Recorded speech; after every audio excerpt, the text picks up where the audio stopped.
जय हिंद आप सभी को।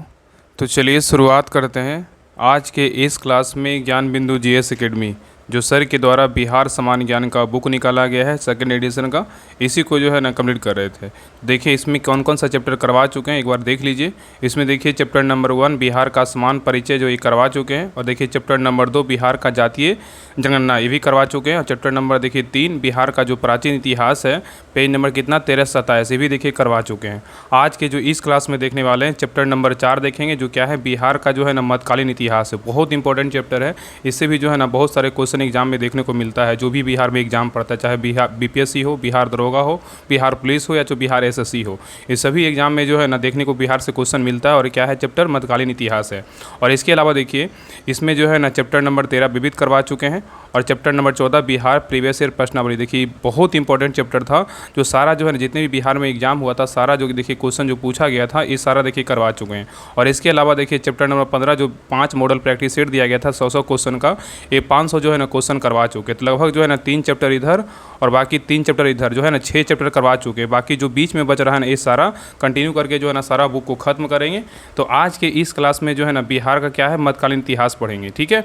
तो ध्यानपूर्वक पूरी क्लास को देखिएगा और अंत तक क्लास को जरूर देखिएगा, और क्लास अच्छा लगे तो सभी लोग लाइक शेयर सब्सक्राइब जरूर कीजिएगा। और इसके देखिए पहले चैप्टर नंबर 1 से लेके जो है ना चैप्टर नंबर 3 तक इसका पूरा पीडीएफ टेलीग्राम चैनल पे डाल दिए हैं। जितने भी लोग टेलीग्राम चैनल नहीं ज्वाइन किए सभी लोग ज्वाइन कर लीजिएगा।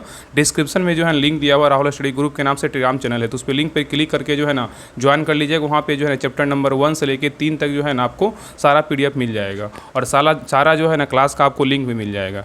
तो चलिए शुरुआत करते हैं। क्या है चैप्टर नंबर 4 है बिहार का क्या है तो मध्यकालीन इतिहास है। तो देखिए पहला इसमें चैप्टर क्या है तो मिथिला के क्या है कर्नाट वंश। यहाँ से देखिए कंटिन्यू करते हैं। तो चलिए शुरुआत करते हैं। तो देखिए टॉपिक है मिथिला के क्या है तो कर्नाट वंश है। अगर मिथिला कर्नाट वंश का बात करें, देखिए आराम से पूरी क्लास को देखिएगा ना, पूरा बहुत मजा आएगा और पूरा क्लास जो है ना अच्छे समझ में आएगा और अच्छे से सारी क्वेश्चन जो है ना याद होगा। इसके पहले जितने भी क्लास करवाएं सब जाकर क्लास को देख लीजिएगा, आपको सारा जो है ना चैप्टर मिल जाएगा, सारा जो प्लेलिस्ट मिल जाएगा, आप जाके चेक कीजिएगा, आपको सारा उसमें क्लास आपको जो है ना चैप्टर वाइज आपको दिया रहेगा, ठीक है। तो देखिए इसमें क्या कर रहा है कि मिथिला के कर्नाट वंश क्या कर रहा है, मिथिला कर्नाट वंश इसका टाइम पीरियड का बात करें कितना 1097 ईस्वी से कितना है 1326 ईस्वी तक है, ठीक है। तो देखिए इसमें पहला पॉइंट कर रहा है कि पाल वंश के शासक रामपाल के शासनकाल 1097 ईस्वी में कर्नाट वंश का जो है ना उदय हुआ था। तो यहाँ पे कह रहा है कि पाल वंश के शासक कौन था तो रामपाल था। रामपाल जो है ना 1097 ईस्वी में जो है ना कर्नाट वंश का क्या हुआ उदय हुआ, ठीक है। चलिए आगे देखिए कह रहा है कि 1097 ईस्वी में नानदेव ने मिथिला में कर्नाट वंश की स्थापना की। तो याद रखिए ना कि नानदेव ने मिथिला में कर्नाट वंश की स्थापना कब किया तो 1097 ईस्वी में किया। चलिए आगे देखिए कह रहा है कि कर्नाट वंश की राजधानी सिमरावगढ़ वर्तमान में कहाँ है नेपाल में थी। तो यहाँ पे कह रहा है कि कर्नाट वंश की राजधानी कहाँ था तो सिमरावगढ़ वर्तमान में कहाँ है तो नेपाल में थी, ठीक है। आगे कह रहा है कि नानदेव ने कर्नाट कुल भूषण की उपाधि धारण की थी। तो नानदेव ने जो है कौन सा उपाधि धारण किया था तो नानदेव ने कर्नाट कुल भूषण की उपाधि धारण किया था। और नानदेव का पुत्र गंगदेव एक क्या था योग शासक था। नानदेव का पुत्र गंगदेव क्या था एक योग शासक था। चलिए आगे देखिए कह रहा है कि कर्नाट वंश के शासनकाल को मिथिला का स्वर्ण युग भी कहा जाता है। कर्नाट वंश के शासनकाल को मिथिला का स्वर्ण युग कहा जाता है। और कर्नाट वंश के शासक नरसिंह देव बंगाल के शासक से परेशान होकर तुर्क शासकों का जो है ना सहयोग लिया। तो यहाँ पे कह रहा है कि कर्नाट वंश के शासक नरसिंह देव बंगाल के शासक से परेशान होकर तुर्क शासकों का क्या लिया तो सहयोग लिया। चलिए आगे देखिए कह रहा है कि नरसिंह देव ने तुर्क आक्रमणकारी बख्तियार खिलजी के बिहार आगमन पर उसे धन देकर जो है ना संतुष्ट किया था। तो यहाँ पे कह रहा है कि नरसिंह देव ने तुर्क आक्रमणकारी बख्तियार खिलजी के बिहार आगमन पर उसे धन देकर क्या किया तो संतुष्ट जो है ना कर दिया। नेक्स्ट पॉइंट कह रहा है कि 1234 ईस्वी में राम सिंह के शासनकाल में तिब्बती इतिहासकार यात्री धर्म स्वामीन का तिरहुत में क्या हुआ तो आगमन हुआ। तो यहाँ पे कह रहा है कि 1234 ईस्वी में राम सिंह के शासनकाल में तिब्बती इतिहासकार यात्री धर्म स्वामीन का तिरहुत में क्या हुआ तो आगमन हुआ। चलिए आगे देखिए कह रहा है कि धर्म स्वामीन एक लामा तारानाथ ने तुर्की सेनापति तुर्गिल तुगन द्वारा मिथिला पर आक्रमण की चर्चा की, और इस समय राम सिंह कर्नाट वंश के शासक थे। तो यहाँ पे कह रहा है कि धर्म स्वामीन एवं लामा तारानाथ ने तुर्की सेनापति तुगारिल तुगन द्वारा मिथिला पर आक्रमण की चर्चा की, और इस समय राम सिंह कर्नाट वंश के क्या थे शासक थे। चलिए आगे देखिए कह रहा है कि कर्नाट शासक हरि सिंह देव 1296 से जो है ना 1310 ईस्वी इनका टाइम पीरियड था।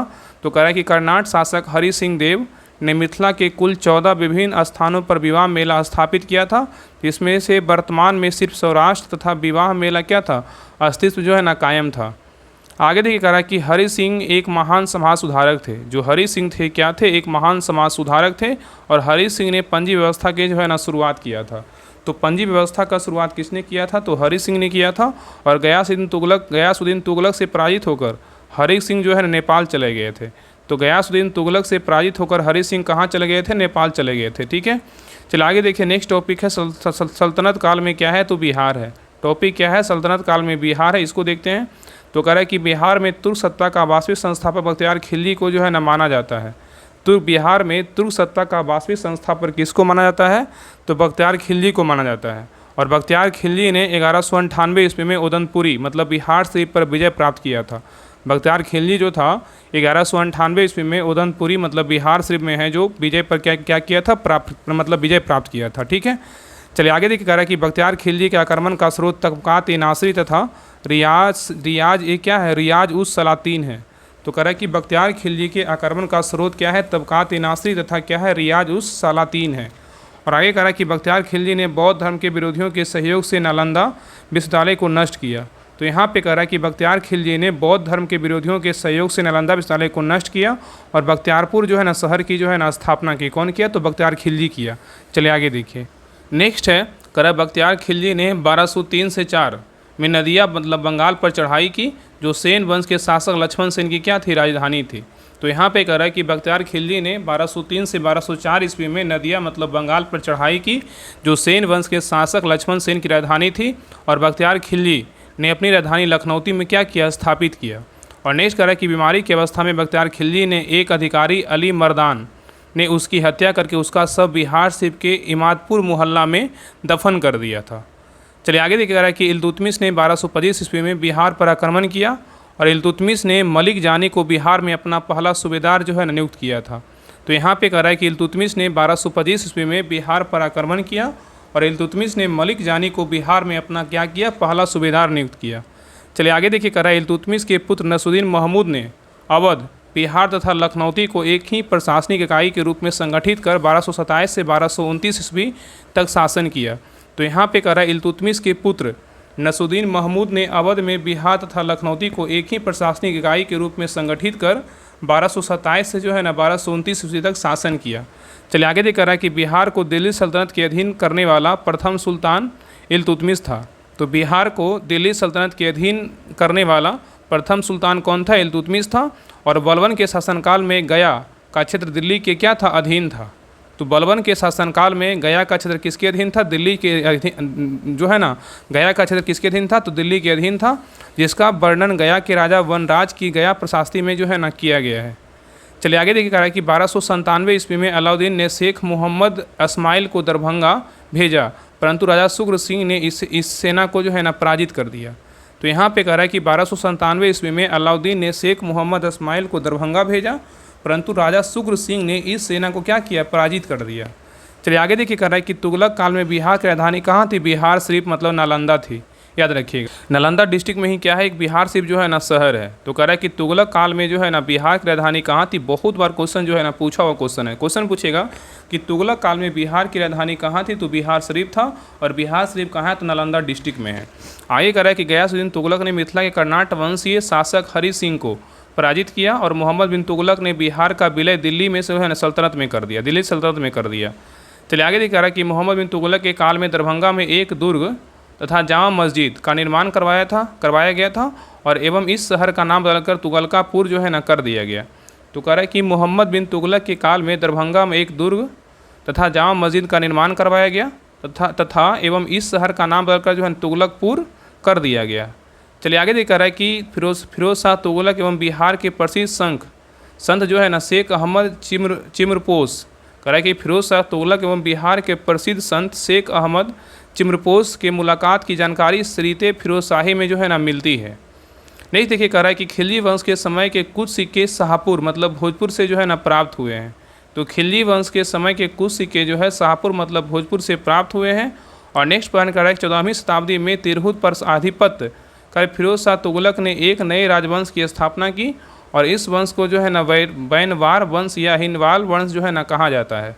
तो यहाँ पे कह रहा है कि 14वीं शताब्दी में तिरहुत पर अधिपत्य कर फिरोज शाह तुगलक ने एक नए राजवंश की स्थापना की और इस वंश को बैनवार वंश या अनिलवाड़ वंश जो है ना कहा जाता है। चलिए आगे देखिए, कह रहा है कि पटना और गया के क्षेत्रों में फिरोज शाह तुगलक ने के कई अभिलेख जो है ना प्राप्त हुए हैं। पटना और गया के क्षेत्रों में क्या हुआ है, तो फिरोज शाह तुगलक के कई अभिलेख प्राप्त हुए हैं और राजगीर के कुछ जैन मंदिरों के अभिलेखों में फिरोज शाह द्वारा उन्हें दान दिए जाने का जो है ना उल्लेख है। तो कह रहा है कि राजगीर के कुछ जैन मंदिरों के उल्लेखों में फिरोज शाह द्वारा उन्हें दान दिए जाने का क्या है उल्लेख है। और नेक्स्ट कह रहा है कि सूफी संत हजरत सफुद्दीन याहिया मनेरी के मलफूजात मतलब उक्तियों का संकलन और मना किबूली असफिया जैसी रचनाओं से बिहार में तुगलक शासन का जो है इतिहास जानना क्या हुआ, संभव हुआ। चलिए आगे देखिए, नेक्स्ट कह रहा है कि सिरते फिरोज शाही में फिरोज शाह तुगलक द्वारा बिहार के प्रसिद्ध संत शेख अहमद चिम्रपोश से भेंट करने की भी चर्चा मिलती है। तो यहाँ पे कह रहा है कि सिरते फिरोज शाही में फिरोज शाह तुगलक द्वारा बिहार के प्रसिद्ध संत शेख अहमद चिम्रपोश से भेंट करने की जो है ना चर्चा भी मिलती है। और नेक्स्ट कह रहा है कि सिकंदर लोदी के बिहार अभिलेख से ज्ञात होता है कि 1495 से जो है ना 96 में जौनपुर के शासक हुसैन शाह सरकी को पराजित कर उसने दरिया खां नुहानी को जो है बिहार का प्रशासक नियुक्त किया था। तो कह रहा है कि सिकंदर लोदी के बिहार अभिलेख से ज्ञात होता है, सिकंदर लोदी के जो है ना बिहार अभिलेख से ज्ञात होता है कि 1495 से 96 में जौनपुर के शासक कौन था, तो हुसैन शाह सरकी को पराजित कर उसे दरिया खां नुहानी को जो है ना बिहार का क्या किया, मतलब प्रशासक नियुक्त किया। ठीक है, चलिए आगे देखिए, नेक्स्ट टॉपिक क्या है, तो चेरो वंश है। कौन सा वंश है, तो चेरो वंश है। तो चेरो वंश के बारे में जानते हैं। तो कह रहा है कि पाल वंश के पतन के पश्चात चेरो नामक जनजातीय राज का उदय हुआ। मतलब पाल वंश के पतन के पश्चात क्या हुआ, चेरो नामक जनजातीय राज का उदय हुआ और चेरो का राज क्षेत्र शाहाबाद, सारण, मुजफ्फरपुर और चंपारण तथा क्या है, तो पलामू जिलों का ये क्या है, तो विस्तृत था। नेक्स्ट कह रहा है कि शाहाबाद जिले में चेरो राज 4 भागों में क्या था, विभक्त था। बिहिया में धुधिलिया नामक चेरो सरदार का मुख्यालय था, जो भोजपुर का चेरो राजा सीताराम तथा मुख्यालय तिरावन था। और तृतीय राज का मुख्यालय बोलेगा तो चैनपुर तथा चतुर्थ राज का मुख्यालय बोलेगा तो क्या था, देव मरकंडे था।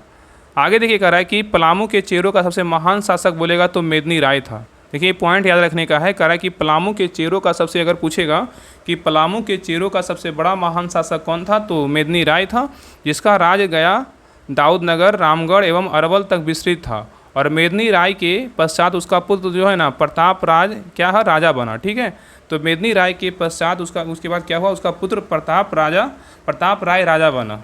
चलिए आगे देखिए, नेक्स्ट वंश क्या है, तो नुहानी वंश है। कौन सा वंश है, नुहानी वंश। तो कह रहा है कि नुहानी वंश का उदय मूल रूप से सिकंदर लोदी के शासनकाल में हुआ था। तो नुहानी वंश का उदय मूल रूप से जो है ना सिकंदर लोदी के शासनकाल में हुआ और बिहार शिप अभिलेख के अनुसार 1495 से 96 में सिकंदर लोदी ने हुसैन शाह सरकी को पराजित कर दरिया खां नुहानी को बिहार का प्रमुख प्रभारी शासक नियुक्त किया, जो 1523 ईस्वी तक जो है ना शासक जो है ना बना रहा। तो कह रहा है कि बिहार शरीफ अभिलेख के अनुसार 1495 से 96 में सिकंदर लोदी ने हुसैन शाह सरकी को पराजित कर जो है दरिया खां नुहानी को बिहार का प्रमुख प्रभारी शासक नियुक्त किया, जो 1523 में क्या है, मतलब जो है ना शासक बना रहा।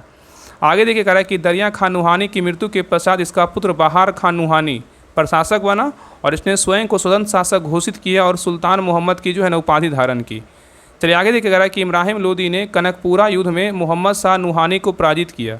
तो कह रहा है कि इब्राहिम लोदी ने कनकपुरा युद्ध में मोहम्मद शाह नुहानी को पराजित किया और 1526 ईस्वी में बाबर ने पानीपत के युद्ध में इब्राहिम लोदी को क्या किया, तो परास्त किया। और इसके बाद दरिया खां के पुत्र बहार खां ने बिहार में स्वतंत्र रियासत की घोषणा कर दी। चलिए आगे देखिए, कह रहा है कि अपने अल्प वयस्क पुत्र जलालुद्दीन उर्फ जलाल खां को 1528 ईस्वी में शासक नियुक्त किया तथा फरीद खां उर्फ शेर खां को उसका संरक्षक नियुक्त किया। तो यहाँ पे याद रखिएगा, कह रहा है कि अपने अल्प वयस्क पुत्र जलालुद्दीन उर्फ जलाल खां को 1528 ईस्वी में शासक नियुक्त किया तथा फरीद खां उर्फ क्या है, फरीद खां को जो है ना शेर खां के नाम से जानते थे। तो कह रहा है कि फरीद खां उर्फ शेर खां को उसका जो है ना संरक्षक क्या किया, तो नियुक्त किया। चलिए आगे देखिए नेक्स्ट टॉपिक क्या है, तो सिरसा सूरी है। कौन है? सिरसा सूरी है। तो देखिए इसका देखिए ये जो टॉपिक है ना बहुत महत्वपूर्ण है। देखिए सिरसा सूरी का अगर जन्म पूछेगा तो कब हुआ? 1472 में हुआ, और कुछ विद्वानों के अनुसार इनका जन्म देता कितना देता है? 1486 में देता है, ठीक है। और सिरसा सूरी का जो है ना पिता का नाम क्या था? हसन खां था, जो सासाराम का क्या था? जागीरदार थे। और शेरशाह के बचपन का नाम बोलेगा तो क्या था? फरीद खां था। और शेरशाह ने शिक्षा कहाँ से किया था? जौनपुर में किया था। चलिए आगे देखिए नेक्स्ट है, कह रहा है एक बार शिकार पर गए बहार खां लुहानी पर एक शेर ने आक्रमण किया। कह रहा है कि एक बार शिकार पर गए बहार खां लुहानी पर एक शेर ने आक्रमण कर दिया, और फरीद खां ने तलवार की एक ही बार से जो है ना शेर को मार गिराया, जिससे बहार खां जो है ना प्रसन्न होकर उसे शेर खां की जो है ना उपाधि प्रदान की। नहीं देखिए कह रहा है कि मोहम्मद शाह बहार खां लुहानी की मृत्यु के पश्चात उसकी विधवा पत्नी दुदू बेगम से शेर खां ने विवाह कर लिया, ठीक है।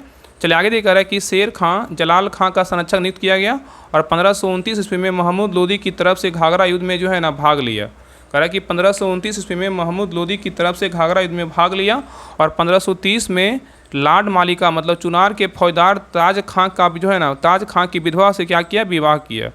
आगे देखा रहा है कि 1529 ईस्वी में बंगाल के शासक नुसरत शाह को पराजित कर शेर खां ने हजरत आला की उपाधि धारण कर दक्षिण बिहार में क्या है? शासक बना। तो यहाँ पे कह रहा है कि 1529 ईस्वी में बंगाल के शासक नुसरत शाह को पराजित कर शेर खां ने हजरत आला की उपाधि धारण कर दक्षिण बिहार का जो है ना शासक बना।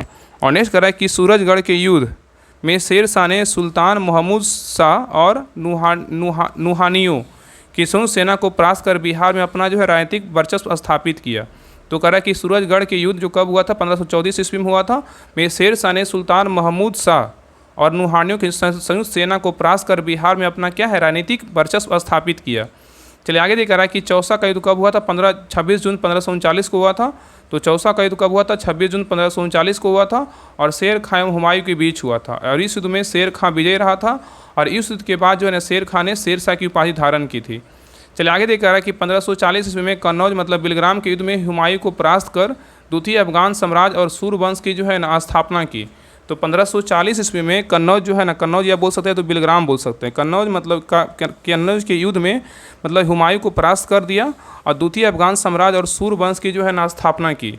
और आगे कह रहा है कि 1543 ईस्वी में रायसेन विजय कर वहाँ के शासक पूरनमल को विश्वघात से मार डाला, और भीषण कत्लेआम करवाया, जो शेरशाह पर एक क्या था? कलंक है। चलिए आगे देखा रहा है कि शेरशाह द्वारा मारवाड़ युद्ध कब हुआ था? 1544 ईस्वी में हुआ था। तो कह रहा है कि शेरशाह द्वारा मारवाड़ का युद्ध के दौरान कहा गया कि एक प्रसिद्ध कथन मैं मुट्ठी भर बाजरे के लिए लगभग हिंदुस्तान का साम्राज्य खो चुका था। किसा कथन था? तो ये जो है ना शेरशाह द्वारा मारवाड़ युद्ध के दौरान कहा गया था, ठीक है। चलिए आगे देखा रहा है कि 1545 ईस्वी में कालिंजर के किले पर उक्का नामक अग्निशास्त्र से आक्रमण के दौरान किले की दीवार से एक गोला लगकर पास रखे बारूद पर गिरा, जिसके विस्फोट से शेरशाह की जो है ना मृत्यु हो गई। उस समय कालिंजर का शासक कौन बना? तो कीरत सिंह था, ठीक है। उसमें कालिंजर का शासक कौन था? तो कीरत सिंह था, जिसमें जो है ना शेरशाह की मृत्यु हुआ था। आगे कह रहा है कि शेरशाह ने सर्वप्रथम सासाराम में पट्टा और काबुलियत प्रथा को प्रारंभ किया था। तो यहाँ पे क्वेश्चन पूछेगा कि सर्वप्रथम सासाराम में पट्टा और काबुलियत प्रथा का जो प्रारंभ था ना किसने किया था? तो शेरशाह ने किया था। कौन किया था? शेरशाह ने किया था। चलिए आगे देखा रहा है कि उसने भूरास्व व्यवस्था हेतु मुक्ता रैवतवाड़ी व्यवस्था लागू की थी, और शेरशाह के काल में भूरास्व की दर 1/3 थी, इसे नगद और पैदावार दोनों के रूप में जो है ना स्वीकार किया जाता था। नेक्स्ट कह रहा है कि सासाराम शेरशाह का जो है ना प्रशासनिक प्रयोगशाला था, और शेरशाह के काल में भूमि की माप के लिए 32 अंकों की गज-ए-सिकंदरी का प्रयोग जो है ना किया जाता था। तो कह रहा है कि शेरशाह के काल में भूमि की माप के लिए 32 अंकों की गज-ए-सिकंदरी का प्रयोग किया जाता था, और शेरशाह ने 178 ग्रेन के चांदी का रुपया और 380 ग्रेन का तांबे का जो है ना दाम मतलब नामक सिक्का चलवाया था। तो शेरशाह सूरी के द्वारा ही जो क्या किया गया था? तो 178 ग्रेन के चांदी का रुपया और 380 ग्रेन के तांबे का दाम जो है ना नामक सिक्का चलाया था। नेक्स्ट कह रहा है कि शेरशाह के काल में ही ग्रैंड ट्रैंक रोड का निर्माण किया गया था, और शेरशाह ने प्रत्येक एक कुछ दूरी पर एक सराय मतलब यात्रियों के ठहरने का स्थान का निर्माण करवाया था। कौन करवाया था? शेरशाह ने करवाया था। चलिए आगे देखिए। नेक्स्ट है कह रहा है कि शेरशाह ने 3 दीन पनाह को तोड़कर दिल्ली में पुराने किले का निर्माण करवाया। कह रहा है कि शेरशाह ने दीन पनाह को तोड़कर दिल्ली में पुराने किला का निर्माण करवाया, एवं इसी किले के अंदर किला एक कोहना का जो है निर्माण करवाया था। कौन करवाया था? शेरशाह करवाया था। और नेक्स्ट कह रहा है कि शेरशाह ने पाटलिपुत्र को पटना के नाम से जो है ना 1541 ईस्वी में पुनः स्थापित किया। तो शेरशाह ने ही पाटलिपुत्र को जो है पटना के नाम से 1541 ईस्वी में पुनः स्थापित किया। और नेक्स्ट करा कि शेरशाह ने अपने जीवन काल में सासाराम में अपने मकबरे का निर्माण शुरू करवाया था, जिसे उसकी मृत्यु के उपरांत उसके उत्तराधिकारी इस्लाम शाह ने क्या किया, पूरा करवाया था। और नेक्स्ट कहा कि शेरशाह का मकबरा इंडो इस्लामिक स्थापत्य कला का सुंदरतम नमूना है। इसके वास्तुकार अलीवाल खां थे एवं इस मकबरा का निर्माण 1540 ईस्वी से 1545 ईस्वी के बीच जो है ना किया गया था। नेक्स्ट कह रहा है कि शेरशाह का मकबरा बराकार आकृति का है। इसका निर्माण लाल बलुआ पत्थर मतलब 122 फीट ऊंचा से किया गया है, जो एक कृत्रिम झील में क्या है तो खड़ा है। नेक्स्ट कह रहा है कि शेरशाह के शासनकाल में बिहार में 7 सरकारें क्या है प्रमंडल थी। तो शेरशाह के शासनकाल में बिहार में जो है ना 7 सरकारें मतलब प्रमंडल थी। और शेरशाह ने पटना नगर एवं पटना किले के निर्माण में 5 लाख रुपये का खर्च किया था। तो कह रहा कि शेरशाह ने पटना नगर एवं पटना किले के निर्माण में 5 लाख रुपये का खर्च किया था। और नेक्स्ट कह रहा है कि अब्दुल्ला की रचना तारीख़ दाऊदी में शेरशाह द्वारा पटना का दुर्ग और पटना को राजधानी बनाने का जो है ना चर्चा मिलती है। तो कह रहा है कि अब्दुल्लाह की रचना किसमें, तो दाऊदी में, तारीख़ दाऊदी में शेरशाह द्वारा पटना का दुर्ग और पटना को राजधानी बनाने का चर्चा मिलती है। और शेरशाह ने सासाराम मतलब रोहतास के किले का निर्माण करवाया था। और शेरशाह की मृत्यु के उपरांत उसका पुत्र जलाल खां इस्लामाबाद का जो है ना नामक से क्या है तो शासक बना। आगे कह रहा है कि 1555 ईस्वी में अफगानों को परास्त कर हुमायूं पुनः दिल्ली का सुल्तान बना। कह रहा है कि 1555 ईस्वी में अफगानों को परास्त कर हुमायूं पुनः दिल्ली का सुल्तान बना। और अब्बास खां सरवानी ने शेरशाह की जो है ना जीवनी लिखी। चलिए आगे देखिए, कह रहा है कि मध्यकालीन बिहार के प्रमुख जो अभिलेख है उसके बारे में जानते हैं। तो पहला है बुद्ध सेन का बोध गया अभिलेख है। दूसरा क्या है बिहार शिव का प्रस्तर अभिलेख है। तीसरा क्या है संग्राम गुप्त का पंचोब ताम्र अभिलेख है। और नेक्स्ट है मोहम्मद बिन तुगलक का बेनीबन अभिलेख है। नेक्स्ट है फिरोज शाह तुगलक का राजगीर अभिलेख है। और खड़गपुर के राजगीर अभिलेख है। और भभुआ में शेरशाह का अभिलेख है। और खैरवाड़ प्रमुख का क्या है तो धवल के 3 अभिलेख है। ठीक है, चलिए आगे देखिए नेक्स्ट टॉपिक क्या है तो बिहार में मुगल शासन है। तो कह रहा है कि 1574 से 75 ईस्वी में बिहार पुनः मुगल साम्राज्यों में क्या था शामिल हो गया। कह रहा है कि 1574 से 1575 ईस्वी में बिहार पुनः मुगल साम्राज्य में शामिल हो गया। और बाबर ने जलाल खां को बिहार का प्रशासक जो है नियुक्त किया था। और नहीं देखिए, कह रहा है अकबर काल के बारे में कह रहा है कि 12 मार्च 1576 को हुसैन खां मुजफ्फर खां एवं टोडरमल की संयुक्त सेना ने दाऊद को परास्त कर बंगाल और बिहार को मुगल साम्राज्य का हिस्सा बना लिया। तो कह रहा है कि 12 मार्च 1576 को हुसैन खां मुजफ्फर खां एवं टोडरमल की संयुक्त सेना ने दाऊद को परास्त कर बंगाल और बिहार को मुगल साम्राज्य का जो है ना हिस्सा बना लिया।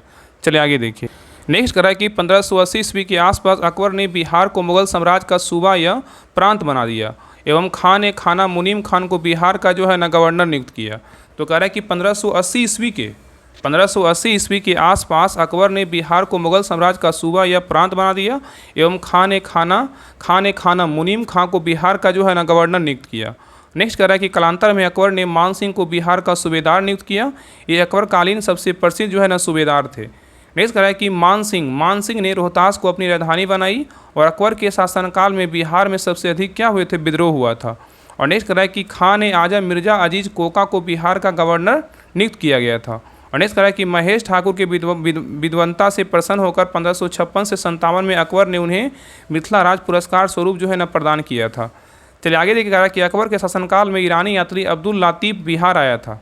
अकबर के शासनकाल में ही ईरानी यात्री कौन आया था, अब्दुल लतीफ़ बिहार आया था। और नहीं देखिए कौन है तो जहांगीर का काल है। जहांगीर का काल क्या बोल रहा है, कह रहा है कि जहांगीर ने लाल बेग उर्फ बाज बहादुर को बिहार का जो है ना सूबेदार नियुक्त किया था। जहांगीर के बारे में कह रहा है कि जहांगीर ने लाल बेग उर्फ बाज बहादुर को बिहार का सूबेदार नियुक्त किया। और बाज बहादुर ने दरभंगा में एक मस्जिद और नूर सराय नामक सराय का जो है निर्माण करवाया था। तो कह रहा है कि बाज बहादुर ने दरभंगा में एक मस्जिद और नूर सराय नामक सराय का एक निर्माण करवाया था। और नूर सराय का निर्माण नूरजहाँ को ठहरने के लिए किया गया था जब वहाँ दिल्ली से जो है ना बंगाल की ओर जा रही थी। तो कह रहा है कि नूर सराय का निर्माण नूरजहाँ को ठहरने के लिए किया गया था जब वह दिल्ली से जो है ना बंगाल की ओर जा रही थी। चलिए आगे देखिए, कह रहा है कि बाज बहादुर के बाद इस्लाम खां, इसके बाद अबुल फजल के पुत्र अब्दुल रहमान को बिहार का सूबेदार नियुक्त किया गया।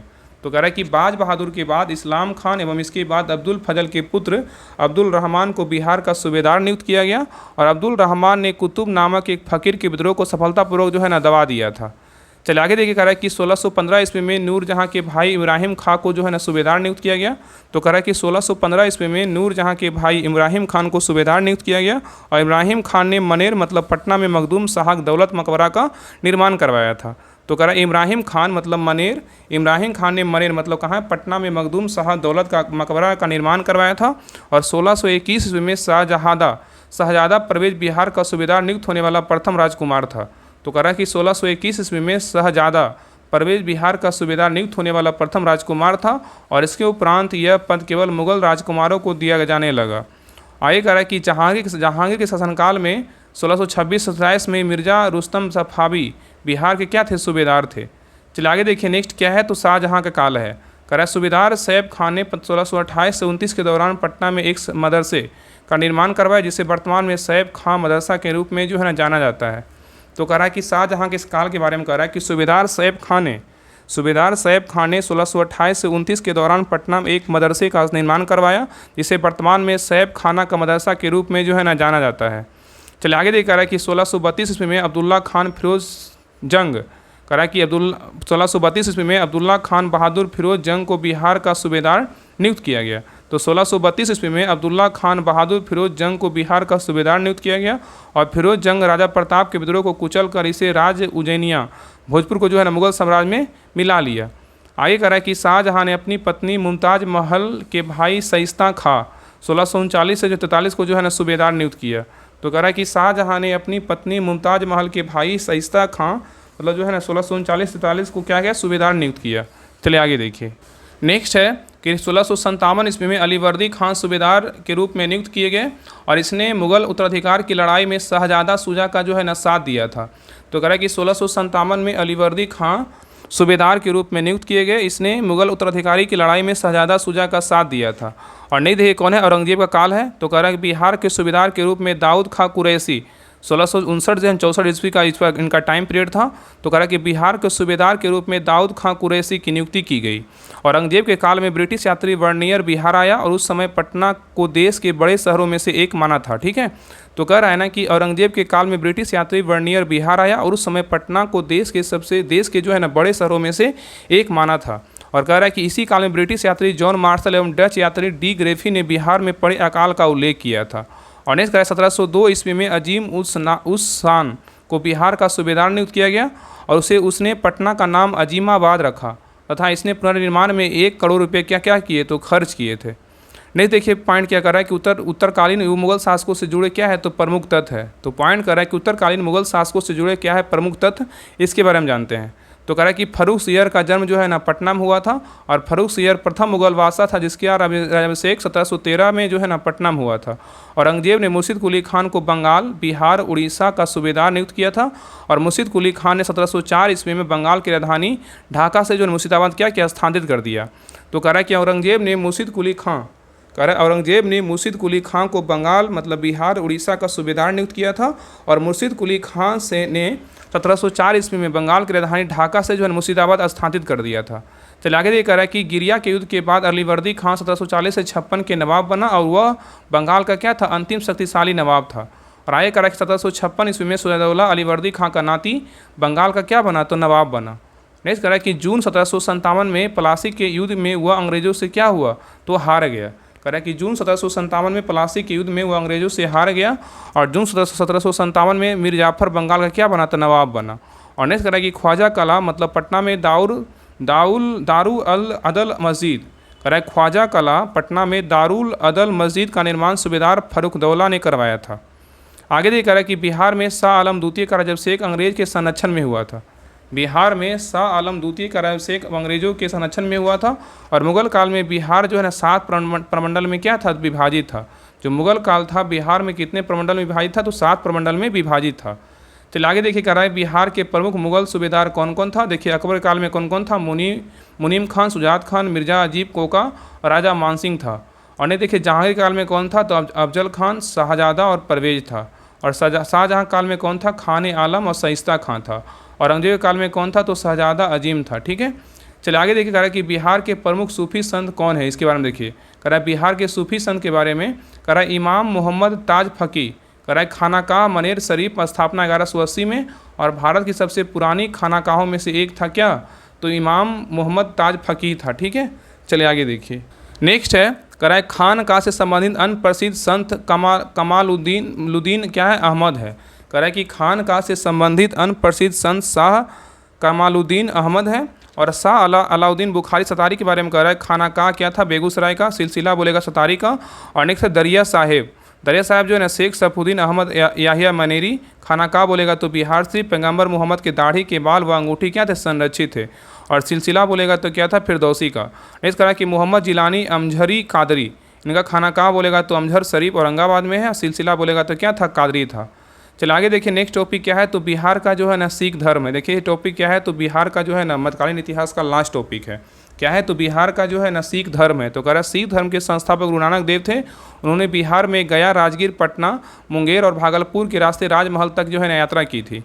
और 9वें गुरु तेग बहादुर सासाराम तथा गया होते हुए पटना आए और वे अपनी गर्भवती पत्नी गुजरी देवी को अपने भाई कृपाल चंद्र के पास छोड़कर असम चले गए। और आगे कह रहा है कि 10वें गुरु गोविंद सिंह का जन्म 10वें गुरु गोविंद सिंह का जन्म 26 दिसंबर 1666 को पटना में हुआ। और गुरु गोविंद सिंह 1676 ईस्वी में 10वें गुरु बने तथा 1699 ईस्वी में उन्होंने खालसा पंथ की जो है ना स्थापना की। और आगे करा कि तख्त श्री हरमंदिर साहिब पटना साहिब में जो है सिख धर्म का प्रमुख स्थल और इसका निर्माण महाराजा रणजीत सिंह ने करवाया था। तो यहाँ पे कह रहा कि तख्त श्री हरि मंदिर साहिब पटना साहिब में है, जो सिख धर्म का प्रमुख क्या है, तो स्थल है। और इसका निर्माण किसने करवाया था, पटना जो हर मंदिर का साहिब का निर्माण किसने करवाया था, तो महाराजा रणजीत सिंह ने करवाया था। ठीक है, तो ये रहा बिहार का प्राचीन जो ये जो है ना बिहार का मध्यकालीन इतिहास का टॉपिक रहा। पूरा चैप्टर खत्म हो गया। क्लास कैसा लगा आप लोग कमेंट सेक्शन में जरूर बताइए। इतना जो है ना बिहार का जो है ना मध्यकालीन इतिहास था सारा, देखिए सारा हम करवा चुके हैं, तो यहीं तक था। और अगले क्लास में जो है ना बिहार का क्या है, तो जो है ना मॉडर्न हिस्ट्री जो है ना ये स्टार्ट करेंगे।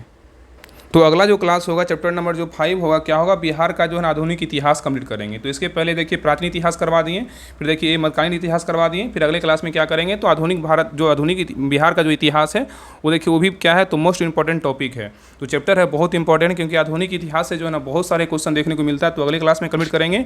तो जिनको भी जो है ना क्लास अच्छा लगा हो सभी लोग क्लास को लाइक कीजिएगा, हर ग्रुप में शेयर कीजिएगा, आपसे अभी से रिक्वेस्ट है।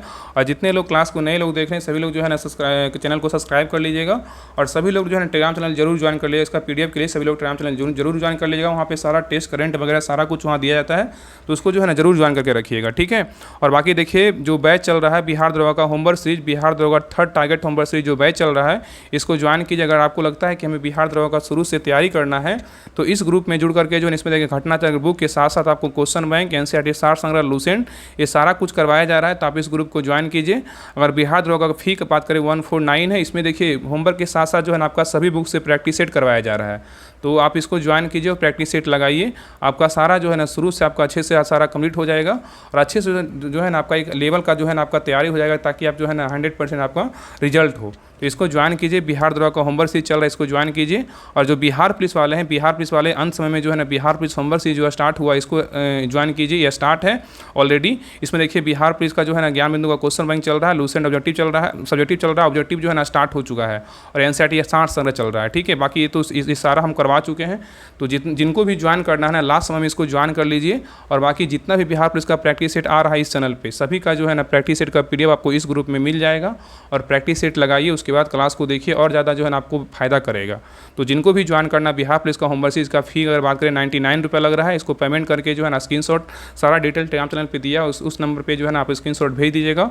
आपको ग्रुप का लिंक जो है ना मतलब आपको प्रोवाइड करवा दिया जाएगा। ठीक है, तो सभी लोग जो है ना क्लास को शेयर कीजिएगा, सभी लोग चैनल को सब्सक्राइब जरूर कर लीजिएगा।